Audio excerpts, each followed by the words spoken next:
Would you choose to live forever if it meant becoming a machine? In today's Star Trek review, What Are Little Girls Made Of?, we have quite a few interesting topics, so let's jump into it. Kirk and Nurse Chapel beam down to an icy planet in search of her long-lost fiancé, who was never mentioned before, Dr. Roger Corby, a brilliant scientist with radical new ideas about immortality. But what they find beneath the surface is far more unsettling. Guys, make sure you subscribe as well for more Trek breakdowns every single day here. This episode is Nurse Chapel's big moment, and she really shines here. What's wild is apparently she wasn't even meant to be the lead woman in this story, but she completely carries it. Seeing her both as a Starfleet officer and someone with personal stakes with her fiancé adds a whole new layer to the character. It's a shame that this is apparently the only episode where she gets this much focus. The pacing of this episode is excellent. It moves briskly and with purpose. We get the introduction of Rook, who's a fantastic character, not only as this big, lurching, imposing monster, but also with a bit of a sad and tragic backstory rather than just being like an imposing goon. The music as well. This has some of Star Trek's most iconic musical cues apparently, because of Fred Steiner jumping in to compose this episode. But for this episode, the music was fantastic. Apparently, as the show goes on, they're going to keep using this music. And now let's talk about the elephant in the room, guys. What made this episode so amazing to me? It aired in 1996, but it's asking questions that we're still wrestling with now. What does it mean to be human in the age of artificial intelligence?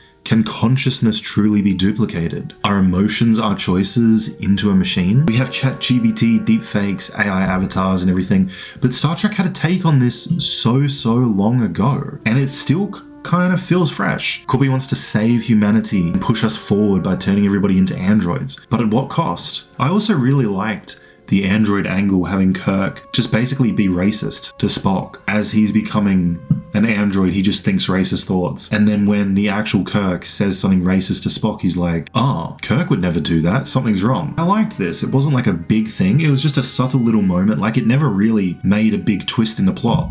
But I thought it was really cool to see. Like, it added depth to Spock and Kirk because it shows that, like, they both know each other so well, which I thought was really good. Honestly, this is a really strong episode.